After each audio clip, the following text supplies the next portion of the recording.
All right, welcome to NFL Outdated Cover 2 series. We are this episode focused on the Las Vegas Raiders, and we are joined by Angria Trask, host of Ladies of Darkness. How's it going? Great. How are you? Thanks for having me. Absolutely, absolutely. Well, this is a great week to talk Raiders. It's been an up and down season, obviously, but let's just go ahead and get right into it. Uh, what were your emotions uh, going through that Chargers game? Heart attack after heart attack after heart attack. I think that collectively over this season, Raider Nation has probably been to more cardiologists than ever in our history. Every Yeah, single week, it seems like. I mean, we've had 4 overtime wins this year, and it's all been worth it. But yeah. the heart damage is, well, we'll see how that goes by the end of the season. Yeah, I mean, I had interviewed, and actually, I was just telling you offline. I was on with a guy who's a Colts fan, and I remember interviewing him prior to that Raiders game, and he said, "Oh, it'll be fine. We'll get by the Raiders," and obviously not. And Yeah. the Raiders, they know. Just with everything they've kind of been through this year, and that I don't know that win was almost kind of like just I don't know if it can't encapsulate the whole season. It kind of did. I think it was a pretty good little microcosm of our entire 21 season. It we started off the same way we ended up, and that was beating a team that we weren't supposed to beat. Mhm. Um, and that Indianapolis game was kind of amazing to me as well because they had a bunch of people on COVID, but several of them came back. So we figured, okay, well, we're probably not gonna. I figured we're not gonna have a chance. But sometimes I'm a little bit of a pessimist. I like to think that we're going to win every week, but I try to be realistic as well. I don't want to get my Mhm. hopes up too high because I've been a Raiders fan for 40 some years, and I've seen this go down every single year for the last 20. Mhm. And so, given all of the strife that we've been through, all the challenges, this season particularly was really difficult, especially on guys like Derek Carr, who is the leader of the team, who Mhm. emotionally and just every philosophical belief that he has in the Raiders and the team spirit and the whole structure of a football team and what it means to be a family. And that was all challenged by a lot of things this year, specifically, obviously, losing Gruden, who he Mhm. had been developing a really good relationship with, and then everything that happened with Henry Ruggs, which was just a travesty. It was a tragedy, and it was horrible. And it not only affected a woman who passed away, who was killed in that accident, it affected the entire team, and it affected Derek Carr specifically because he has a very close relationship with his receivers, and he and Henry Ruggs, you could see it on the field. Um, every single thing you see on a field between Derek Carr specifically and his receivers, when you see good interactions and passing plays, and you can see that connection on the field, you know that that's a connection off the field because that's kind of the way he is, and it's the way he's run for the entire time I've watched him play. I'm not a college football watcher, but his entire career in the NFL, it's been about that connection. He has to trust you. You have to trust him.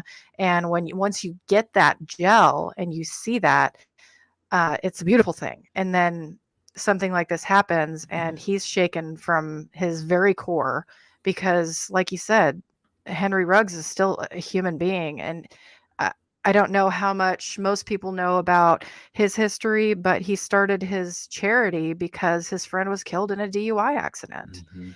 and it's really sad. And I know his life is going to be destroyed regardless of any jail time. And I'm sorry, I'm getting way too into this, but No, I no, mean go that's ahead. just Yeah. kind of part of the season that we've had to deal with Mhm. watching our team go up and down and up and down, and it's this is a culmination of trying to get through challenges and diversity, and I'm glad that the guys kind of pulled it together. And I think Mhm. without Rich Bisaccia stepping in and saying, hey, you know what? Nobody expects us. Nobody expects us at all. Everybody's discounted us, and it's time that we show them they're wrong. So I'm I'm really proud to be a Raiders fan. I'm always proud to be a Raiders fan. I think the Raiders are the best and most influential franchise in the history of the NFL and football. And I'm happy to have discussions on that if anybody has any differences in opinion. But we've always been about diversity, and we've always been about the firsts. And now we are the first football team to go to the playoffs with an interim head coach in the Super Bowl era. So Yeah, pretty that's impressive. just, and we can kind of get right into that too. I mean, obviously, he was he a special teams coach as well, right? Right. And, Yep. and from what I've heard, obviously special teams coaches, they've kind of got their fingers in everything. They're really, it seems like they're a lot of times the coaches that become the interim head coaches, because they kind of, things won't be upset if another coordinator does that. Right. And it sounds like, Bisaccia, he's got a lot of respect around the league. Do you see him, obviously with this, the job that he's done, do you see him being the coach next year, regardless of what happens in this playoff game? Not necessarily. Mm, I think it's going to be, to be honest, I think it's going to be a tough road for him. But mm, I think this is a really big statement. So we'll see how deep we go in the playoffs. If we can manage to get past the Bengals next week, that's going to be a huge deal.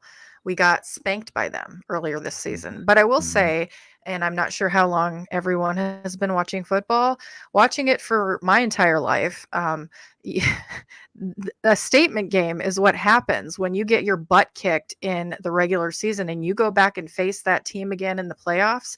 You're coming with vengeance, and not only vengeance for the playoffs, but vengeance for that loss that you took earlier in the season.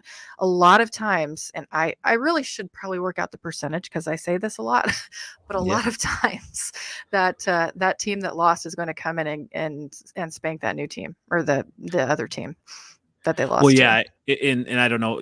You say you're not necessarily. I don't know if college football, but with the championship, that's what happened. In Georgia, they got spanked by Alabama, and they come back and fix things and really come out on top. So that does happen, and we can Mhm. kind of get into the playoff game later, because I actually had a pick on that. But let's go back to Derek Carr now.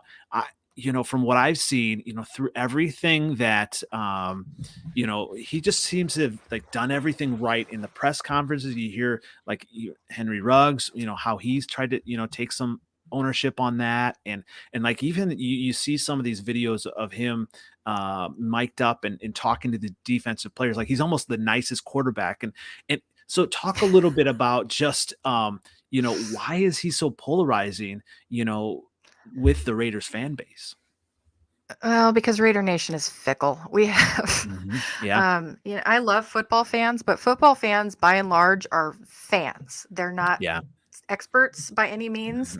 Mhm. I'm a football fan. I get that, but I actually have a stake in this. I have my foot in it. I've been writing for 5 years. I've been podcasting for about four. This will be my fifth year, I think. And it's, you have to know a little bit more about the game to be able to stay, to look at the history, to say what's gone on, and you have to give him a little bit of credit for all of the stuff that he's been through. Mhm. um, People that are emotional, and Derek Carr is an emotional man. He wears his heart on his sleeve. He's very spiritual. His religion is important to him, and with that comes caring for other people and caring about what happens. And that's stuff that he takes on personally. He takes it on his shoulders, and every week, because he takes it on his shoulders, he takes it on the chest from Raider Nation. So um, I love the guy. I think he's great. I think he is a quarterback that could step on at least 50% of the league's teams and be a winning quarterback. And I've had several players, or not players, fans from other fan bases that say, we'll take him in a heartbeut. I Mhm. can give you Mhm. 10 off the top of my head. I had a Broncos Absolutely. fan who was talking with us 2 weeks ago on the Captain and His Wenches. I don't, let me plug that for a second. It's Captain Yeah, yeah. Jack and His Wenches. We record every other Tuesday. It'll be tonight, actually.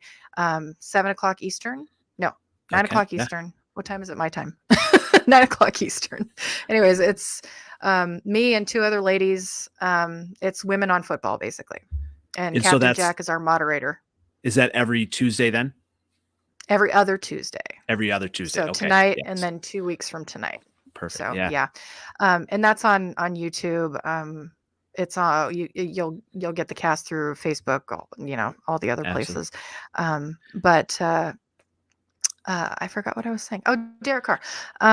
So basically, I mean, we've talked about this to death, and I hate to compare him to Khalil Mack, but we did Khalil Mack wrong, and that's why he's gone. And I've said this for a long time. Khalil Mack was my favorite player on the team before he left.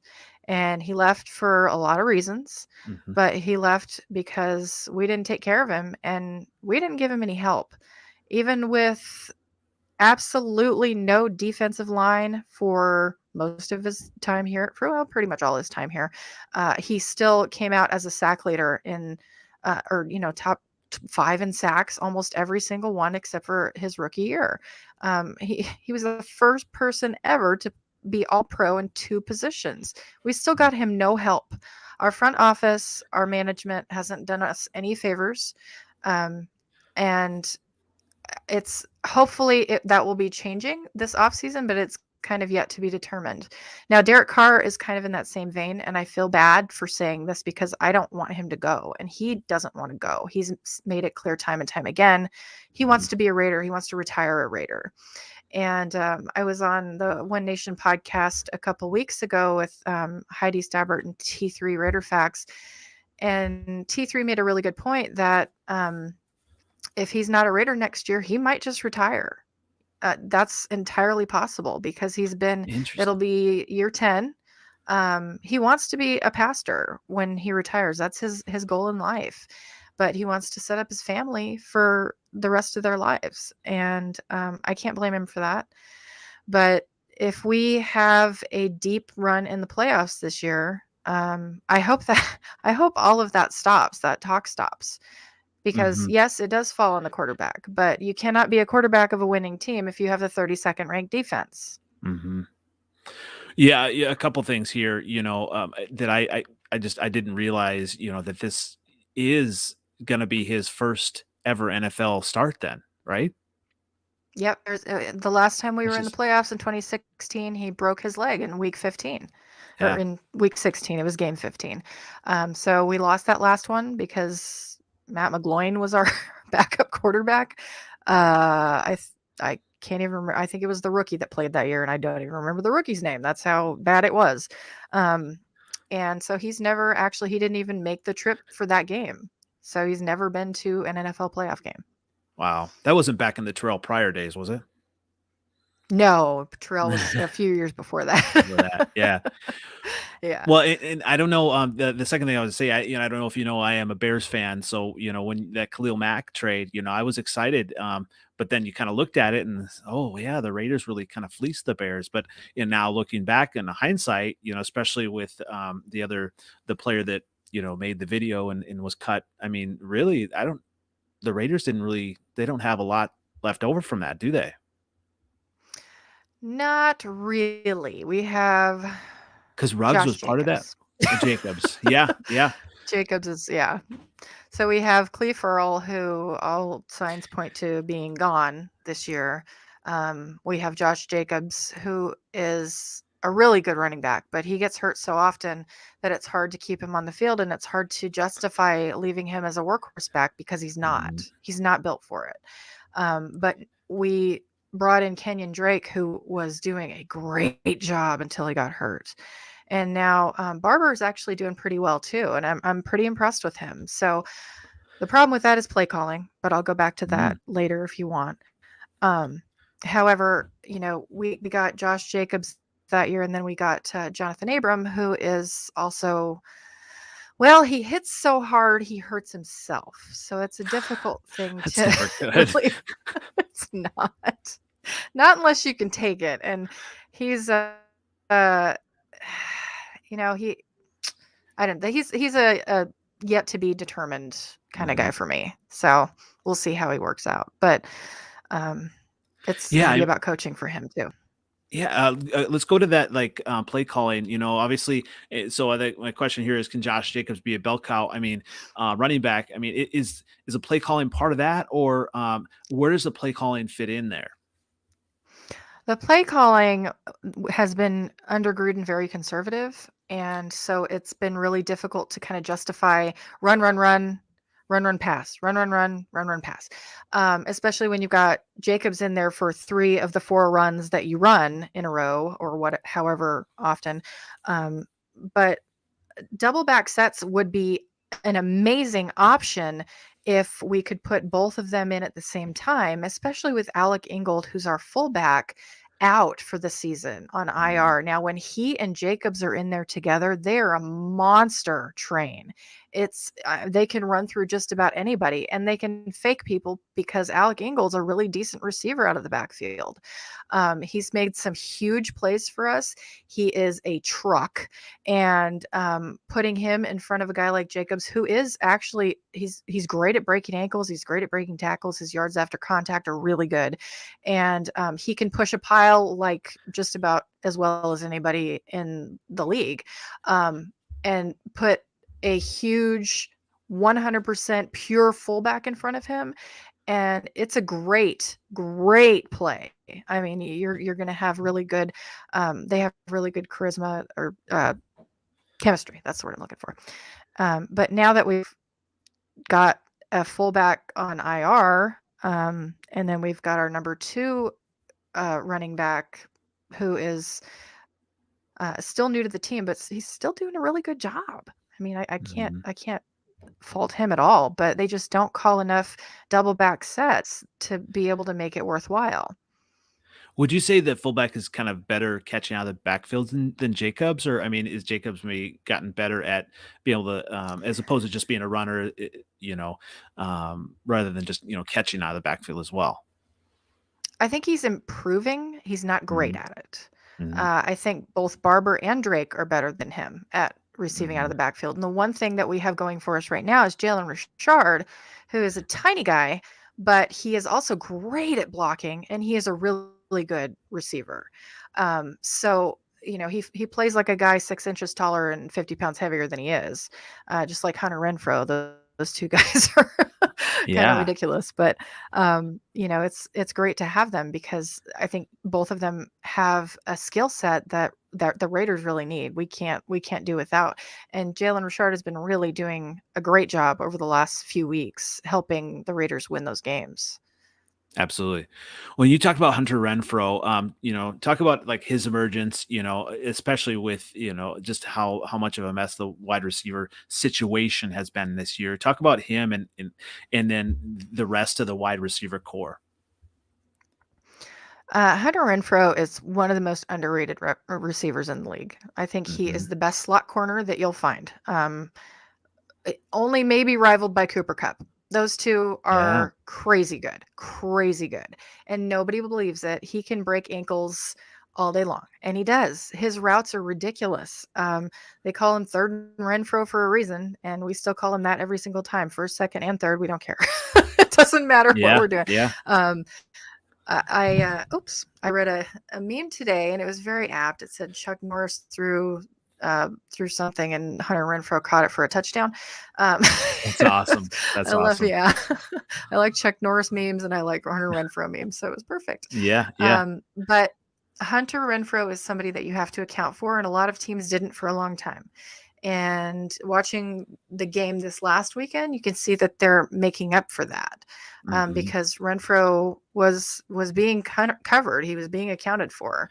Um, our the rest of our receiving core is hit and miss. I hate to say that. Brian Edwards is pretty money when you can get him on the field and you get him the ball, but when they have a corner who matches up with him well in speed, it makes it difficult. So Carr has to be able to throw, kind of thread a needle to get the ball to him sometimes, and he often does. He does a really good job.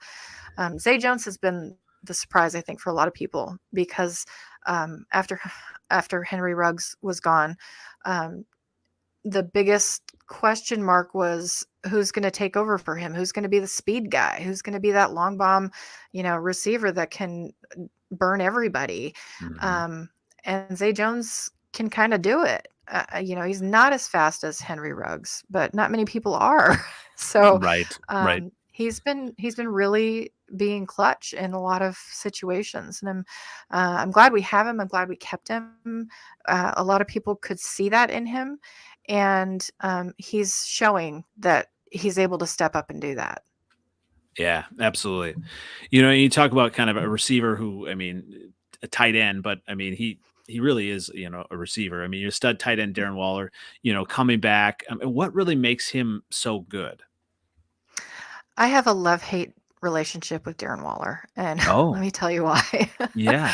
I love Darren Waller. I think he's amazing, Hmm. but he drops the stupidest catches I've ever seen somebody drop. This last game, he caught one that bounced off of his butt and he was draped by a corner, and he caught that thing that bounced off of his butt cheek, and that's great. And then the next time he wasn't really even covered, and he just went to grab the ball, which was right in his hands, turned his head and dropped it. How do you do that? My 2-year-old could catch that ball. But so that's why I have a love-hate relationship with Darren Waller. um, he just doesn't, like, when he has to think, he doesn't. So, when he thinks it's, oh, this is just going to give me, this is a gimme, I'm going to catch it and run away. Well, those are the ones where he just drops the ball for no reason. And when he has no time to think and he has to respond right now, that's when he's clutch. That's when he is a stud.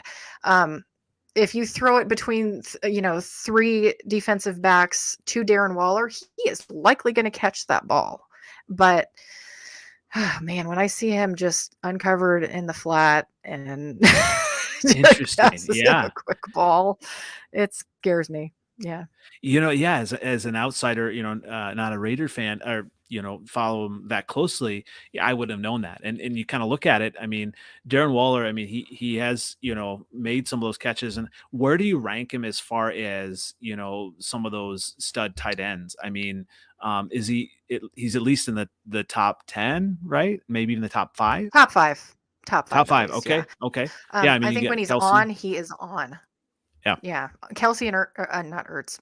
Actually, Ertz is kind of making his way this way this year again Yeah. too. Yeah. But Kelsey and Kittle obviously are, he's right up And there. But Andrews, right? Right. when he's off, he's off. He's just like, something's, I don't know what's going on. So, in my opinion, if I were to be a coach in the NFL, I would probably always send him on difficult routes, put him against their best defender, because he's going to win that ball. If he's uncovered, Derek Carr needs to throw it to Hunter Renfrow because that's where he's going Yeah. to probably get a catch. And we've got Deshaun Jackson in there now too, so that makes it a little bit more difficult. Derek Carr's got more people to spread the ball around to, and I'll make one comment on Deshaun Jackson, Yeah. and I think this is improving, but it, as I mentioned earlier, Derek Carr has to have that trust in his receivers, and you've seen the first couple of weeks that Jackson was with the Raiders, he didn't get a lot of looks. He Mhm. got he got several passes, but it seemed like he was getting the passes when he could draw a flag. And Mm. the last 2 or 3 games, I've seen Carr pass him the ball when he knows that he's going to catch it. So I think that relationship has improved substantially, and that's going to help a lot in the long run. Um, if those two can gel perfectly, which I think is on its way, that's going to be an ugly combination for other people. And he's not gonna be back next year, is he? He's got a 1-year deal. I believe that, yeah, I think it's just this year. Yeah. So we'll see. I don't know. I don't know who's going to be back next year. We don't even Yeah. have a president of football operations right now. So Wow, I yeah. imagine there's going to be a lot of turnover in the Raiders organization yet again. Yeah, I mean, and it kinda, with that, I mean, how would you kinda grade the front office? I mean, you look at, Mike Mayock, he's still gonna be there, right? And, he We'll see. comes okay, maybe he might not be there. Yeah, I think that's a question mark. It's going to depend on who we hire for front office and who we hire for, general manager. If he does stay, then we've got a few people I think in our front office that will be retained. But until we get a president and a CEO, we don't have any information. We don't have any answers, and we won't. I don't know who the head coach is going to be. The Dolphins released Brian Flores. They fired him. So I could see him being an option. That could be an opportunity that the Raiders would take. And I wouldn't blame them at all. I think that would be a really decent hire. They've brought Miami back from the brink of despair, and he's done a good job. So given the fact that he had, I guess, and this is kind of just rumor, I guess it sounded like he didn't have a good relationship with the front office, and that's why he was let go. Yep. We know all about Reggie McKenzie and Raider Nation, so we can certainly relate to that. So if they bring him in, I wouldn't be surprised to see him sitting in the head coach position next year either. What about Harbaugh? And Mayock. Oh, sorry. Harbaugh is another option. No, that's okay. Harbaugh is another one that I think has been thrown around a bit. I think that's got a real high possibility. But dark horse, Brian Flores, he could do it. And we won pretty decently with the Flores last time, so I wouldn't be sad. Oh, Tom Flores, right? Yeah. Back in the day, yeah. Yep. Finally in the Hall of Fame.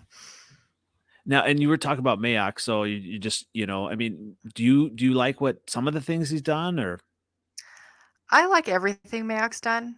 Okay. I think the problem with Mayock was Gruden. And don't get me wrong, I love Gruden as a coach. He was so amazing and dynamic the first time around. This time, it's kind of, it's kind of curious. I don't know what his thought processes were, because it really wasn't clear to me why he would do the things that he did. And we know he was not, he was the one calling the plays. And the problem, I think, with Gruden and Mayock is that Gruden needed to have the first round picks. And this is speculation on my part based on the information I know about John Gruden. But if you look at our lower round picks, Hunter Renfrow, Max Crosby, there's like 10 others. I mean, we've had a lot of really good success with lower round picks.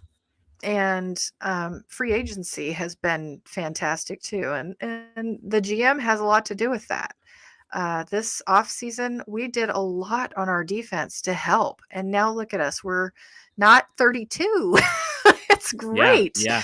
But I think that he deserves another year in that seat. Yeah. And you talked about Max Crosby, and talk about some of those Raiders key defensive players. That obviously you have one that went down, and Darius Philon. But talk about some of those key players on the defense. I think the biggest key player that we've had this year that came in was Yannick Ngakoue. And sorry, he pronounces it Yannick. I have to get used to that. Yannick Ngakoue. But he has given Max Crosby what we never gave to Khalil Mack, which is a compliment to meet at the quarterback and make a wish. That's really what they need. Yeah. And if you watch Crosby on the field when Ngakoue's there, the two of them can be lights out. The difficulty we've had, I think, is keeping our players on the field because we have had some significant injuries throughout the year. Darius Philon has been outstanding for a guy whose name nobody knew. Yeah. And I didn't even know it until halfway through the season because we've gone through so many players. I always forget who's playing what and where's what number is this. And it's just, as a Raiders fan, that's kind of what we get used to. But I don't know. It's he had a heck of a game, versus Chargers. It was too bad that he went down, but I mean, they just kept talking about him. Yeah, he wrecked their offensive line. He wrecked it, and he hit Justin Herbert a couple of times that were just I didn't know that he was going to get up walking the same way because he hit the heck out of him. But Yannick Ngakoue was I think the biggest key, Casey Hayward Jr. was a good pickup for us, and not necessarily because of production on the field right now. I think he's doing a really good job. He's not the lockdown corner he was 5 years ago, but he is an experienced voice in the locker room. And if you saw one of the plays, I don't remember who the receiver was, but he had the clarity to know that you can't push him out of bounds anymore, right? Yeah. That's against the rules. Yes. So, but he had the foresight to see, okay, well, he's going to catch the ball, but if he hit him just to where he got one tiny toe in and nothing else. Incomplete pass. That's a smart man. He's a smart football player. We brought in Solomon Thomas, Denzel Perriman. Perriman's been very good. Solomon Thomas has been very good when he's on. KJ Wright, I think, has brought in kind of a voice that has given the team, experience. And he was one of the original members of the Legion of Boom. So, how can that hurt? But I think our biggest concern has always been linebacker. Well, not always, but for a while has been linebacker. We solidified a really good defensive line, and that if you can win in the trenches, you can win a football game. So that's kind of I think the most important thing that we've done is just kind of not necessarily big, huge names in every single position, but names in every position that can talent that gels. And it's looked a lot better this year than it has previously. Absolutely. And, it definitely, it was a, defense showed out with, Phylon, I mean, just kind of the right plays this past weekend to kind of get everybody in the play, get the Raiders in the playoffs, and, kind of looking forward to this game. What do you see as keys to the game? And do you think the Raiders are going to win this game, or at least have a shot? I think the keys to this game are going to be our defense playing like they did this Sunday, because Joe Burrow is a monster. He is amazing. And Jamar Chase, if our secondary can't contain him or find something to do with him, we are screwed. That man is special. He is amazing. And the connection between Burrow and Chase is something that every single team hopes they have with their quarterback and wide receiver. What did he put up? 260 yards last week or something? It was ridiculous. So if we can contain that, if our defense can come out and play against that, and I hate bend don't break defense. I like break it defense. You have to go through and break people's faces in order to win a game. But at this point, against a team like that, against a quarterback like that who has wheels, he can run, he can scramble, he can throw the ball on the run. The guy's good. He's very I would put him as elite, honestly. Joe Burrow. He's amazing. If our defense can play that and at least hold it down on their side of the ball, I do believe our offense can win that side of the ball. But it depends on which team shows up. The Raiders are kind of bipolar, so it's like we have, multiple personalities.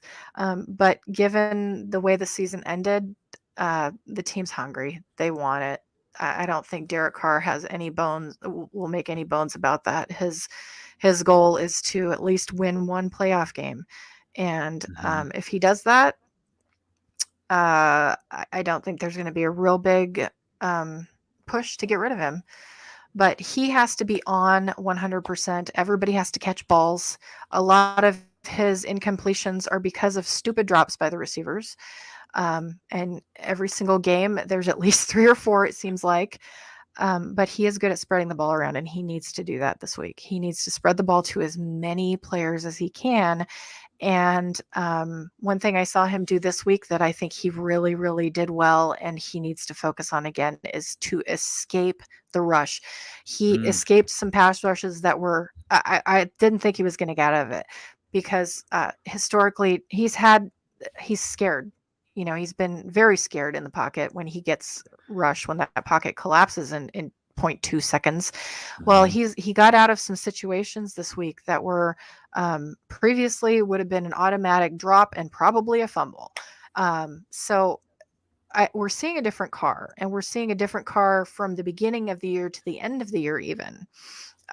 So if he can control the ball, he's very good at controlling the clock. If he can mix it up and focus on a playbook that was similar to this last weekend, I think was a actually pretty decent departure from what we had been doing. Um, I think there's a possibility. I'm not going to put it at a high possibility because the Bengals are just hot right now, and they haven't been to a postseason in what 30 years, I think it was, ish. 1991, I believe. Yeah. 90, Yeah. 91. Yeah. 91, I So yeah, believe. Yeah. there we go. Yeah.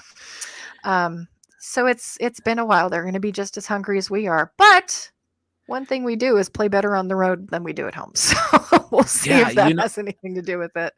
That's a great point, because I actually, the pod I was on before here, we were asked, it was asked to pick this game, and I did pick the Raiders to win it. And then hearing you talk, I mean, speaking of roller coasters, then hearing you talk, I'm like, oh yeah, I mean, Joe Burrow is good, but I almost trust the Raiders defense. I mean, obviously losing a Phylon, but I almost trust the Raiders defense more than I do the Bengals defense. And on top of that, I almost trust Derek Carr in this iteration of him, or what's going on right now, than I do Joe Burrow.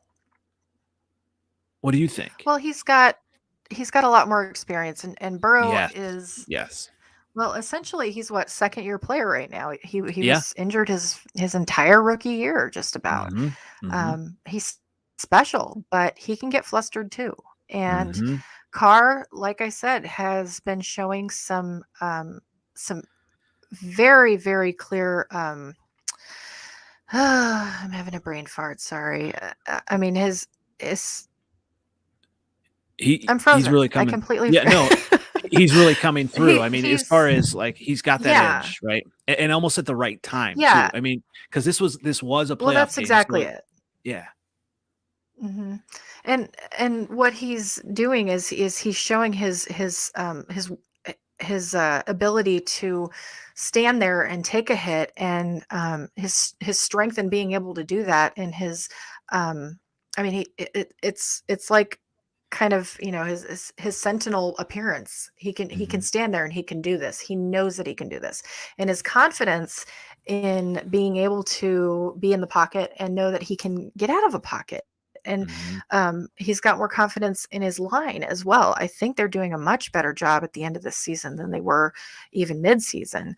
And especially with the piecemeal line that we have right now, we don't know who's going to be there next year. I know I can pretty much guarantee 3 of them that will be there next year, but the other 2, who knows? But the fact that he's had the courage to stand up there and the patience to be able to get that play off, I think that does give him a little bit of an edge. And I think he's hungrier for it. I know the Bengals are super hungry, but Joe Burrow's young and fresh and new, and he's got an entire career on this. So we'll see. But I do trust a man who's got 26 game-winning drives in his career. Wow. Yeah. And yeah. So I want to believe in my quarterback. I really do. I think we can. I mean, is it hard? I mean, with the way the season has gone, is it hard to kind of fully be like, get on board with like, yep, they're going to win this game? Yeah, it is. Yeah. Yeah. Not going to make any bones about that. I get it. As a Bears fan, I have, with their quarterback selections, I just have not wanted to be hurt, so I was not, as far as wins, losses this year with the Bears, I was not invested, because I just knew, that I had my expectations set a certain amount. I knew I just wanted to see a few things, but the Raiders, they're almost, when you look at it, they're almost playing with house money at this point, right? With everything that's gone on. Because, I mean, yeah, no one, no one expected them to be here. Yeah, I mean, it's a free play. We've thrown the flag on the defense, Great but we're point. still driving down the field to see if we can Yeah, get that yeah. touchdown. So it really is, and there's nothing to lose right now. We don't know who's going to have a job next year. Rich Bisaccia may or may not be gone. If he's still here, he may or not be had the head coach. He may go back to special teams. Who knows? Yeah, yeah, What do they have to lose at this point? And yeah. that's the bottom line, is what do we have to lose? Because from the top down, this organization needs an overhaul, and we've been trying to do it for a long time. But unfortunately, it just hasn't worked at this point. So it's a little engine that could, and Well, hopefully they do. and when you look at it, I mean, this, gambling, Las Vegas. I mean, this is, that has that written over it. If they win or go on a run here, this almost has like the NFL version of the movie Major League, right? You gotta, I Yeah. mean, it really does. When you look at it, obviously, even if they lose, there's still a lot of positives to take from the season. There are definitely some building blocks. It's I do like Derek Carr. Just the things that I've seen from him. Now Bears I have. bet you guys would take him in a heartbeat, wouldn't you? Oh yeah, I mean now we've got Justin Fields. But over the Red Rocket, I would have taken him absolutely. Yeah. So, but kind of looking to next year, because obviously I'm a Bears fan, so I'm already in the off season. So, when the Raiders season I can ends, relate. right? When the Raiders season ends, what do you see some draft needs that this team will obviously be focused on? Well, given the team that's on the field right now, our secondary needs a lot of work. Yeah. And saying that as a fan of, several years, who's actually been very focused on the draft for the last 7 years, um, we've drafted a bunch of secondary players that just have not worked out. We need to focus on a coach who can actually develop those. So that will be a huge focus, I think. Linebacker is going to be humongous. So if we can find a linebacker that we can plug in to, come up and play choo-choo train behind Max Crosby and sweep up the mess that he starts, that would be phenomenal. And the other thing is our offensive line. I think that's going to be a big push as well. We've got Alex Leatherwood. He's moved to guard, and he's been much more effective. And I think he's playing very well, especially in complement to Andre James, our center. Brandon Parker is probably not going to be there next year. If he is, it'll be as a backup. He's a serviceable backup, but he does play turnstile way too often. And Colton Miller is our anchor. I mean, he's the guy right now, and he's been that guy. Nobody wanted to believe me. Everybody complained. Pick up Darren James. Well, you know what? I will say, hey, love me or hate me for this, I don't care. But when you have a good offensive lineman, you keep that guy and you pay him well. And Colton Miller has become that guy.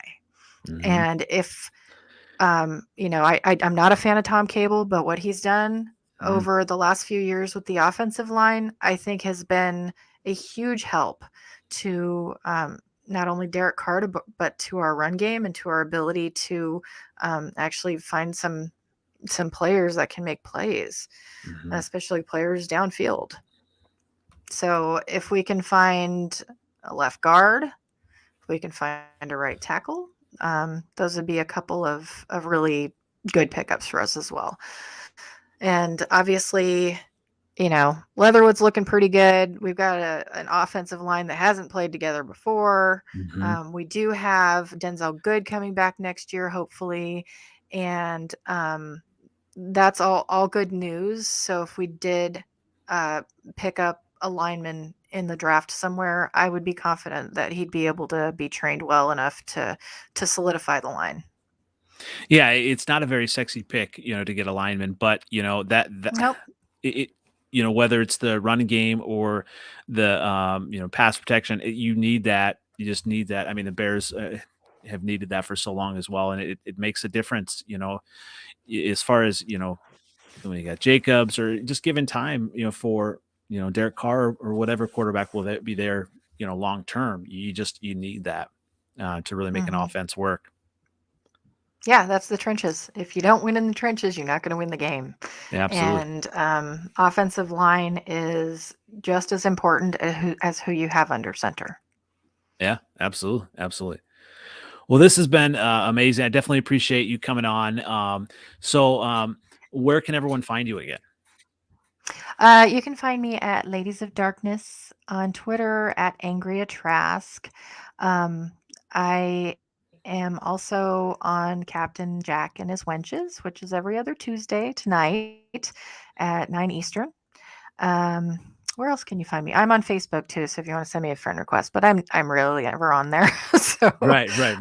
you can find me there, or you can send us messages on Facebook at the Ladies of Darkness Facebook page too. Awesome. Well, yeah, I mean, the NFL is, better when teams like the Raiders and the Bears and some of these, The classic teams. stalwart traditional Exactly. teams. When they're better. So I definitely appreciate you coming on. And once again, this has been an NFL Outdated Cover 2 series on the Las Vegas Raiders. And thanks again, Angria Trask.